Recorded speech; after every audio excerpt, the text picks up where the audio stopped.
सुन लीजिए मोहब्बत के साथ सुन लीजिए भैया, आगे भी बहुत सारे मेहमान हैं हमारे पास, सभी को मैं लाता हूं डिबेट में। साजिद रशीदी, जो जो कहना है विनोद बंसल साहब का कि कानून में डिफाइन नहीं है अभी तक लफ्ज जिहाद, उसी को डिफाइन करने के लिए कानून लाने की जरूरत है, वो ये बता रहे हैं आपको। अब आप सोच लीजिए इसका भी जवाब।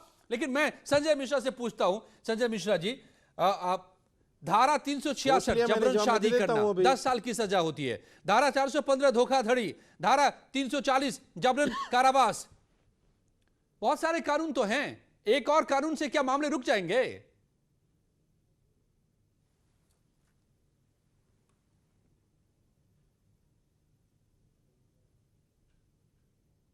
संजीव जी, आपकी आवाज नहीं आ रही है। रुक जाएंगे तो मैं समझता हूँ कि अगर होंगे तो कानून का उनको देना पड़ेगा। दूसरी बात है, यही समझ में नहीं आया, बड़ा अप्रत्याशित लगा मुझे जब एक धर्म गुरु होकर बजाय ये कहने के कि हाँ अगर इसमें मुस्लिम नौजवानों का ज्यादा पक्ष दिखाई दे रहा है तो साहिल खान जो है साहिल शर्मा बना जा रहा है, हम अपनी कम्युनिटी में बैठ करके इस चीज को दूर करने का प्रयास करें, बजाय ये कहने के हिंदू मुस्लिम बता रहे हैं तो इस तरीके की बात होती। तो मुझे लगता है कि आप चिंतन करना चाहिए ऐसे धर्मगुरुओं को। मुझे लगता है कि ये धर्मगुरु नहीं है, बल्कि उनके पीछे कोई कम्युनिटी है ही नहीं, ये केवल अपनी बात कह रहे हैं। और इनको ये समझना पड़ेगा कि जिस तरीके से साहिल शर्मा हो रहे हैं, उसको रोकने के लिए आप अपनी जगह से दीजिए, आप अपनी कमेटी से दीजिए, बाकी जो दूसरी कमेटी के लोग हैं वो अपने में देख लेंगे। लेकिन सबसे तो सही बात तो है, ये क्या तरीका है कि वो इस तरीके से नहीं होगा, ऐसा नहीं होगा।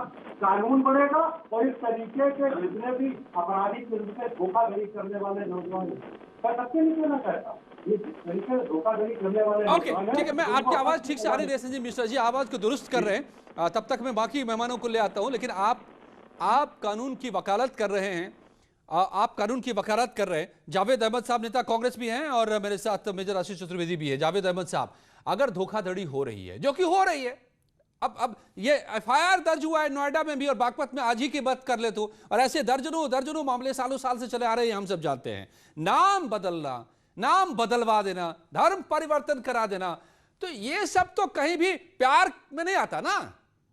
तो फिर इसके खिलाफ कानून बने तो क्या दिक्कत है?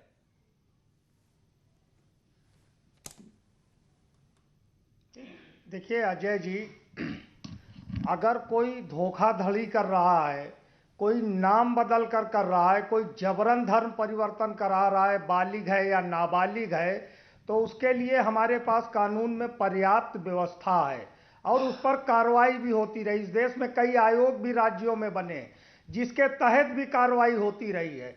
लेकिन अभी बंसल जी बड़ा ज्ञान दे रहे थे, तो बंसल जी बता रहे थे कि किस तरीके से, देखिए इस जो घटनाएं हुई हैं उन घटनाओं की निंदा मैं करता हूं, कांग्रेस निंदा करती है और उस पर कड़ी कार्रवाई हो, उस पर कोई आपत्ति नहीं है। जो बच्चियों की हत्या हुई है या उनके साथ जबरन कोई कर्म हुआ है, दुष्कर्म हुआ है, उनका जबरन धर्म परिवर्तन कराया गया है, कानून सम्मत उनके विरुद्ध करने वालों के विरुद्ध कार्रवाई की जाए, इसमें कहीं कोई किंतु और परंतु नहीं है। लेकिन बंसल जी बड़ा परिभाषित कर रहे थे लफ्ज जिहाद को। आपको पता नहीं है कि जिहाद शब्द क्या है। अन्याय के विरुद्ध प्रतिकार का मतलब है जिहाद, और ये हर धर्म में व्यवस्था है। हम अपनी इंद्रियों से लड़ते हैं, हम अपनी इच्छाओं से लड़ते हैं, ये सबसे श्रेष्ठ जिहाद है एक किसी मुसलमान के लिए। सनातन धर्म में भी व्यवस्था है धर्म युद्ध की, अन्याय के विरुद्ध, नाइंसाफी के विरुद्ध, और क्रिश्चियनिटी में भी है, क्रूसेड नाम है उसका। तो ये बंसल जी कह रहे थे कि किस तरीके से धर्म परिवर्तन कराया जाता है निकाह करने के लिए, अरे नौ तो आ रहे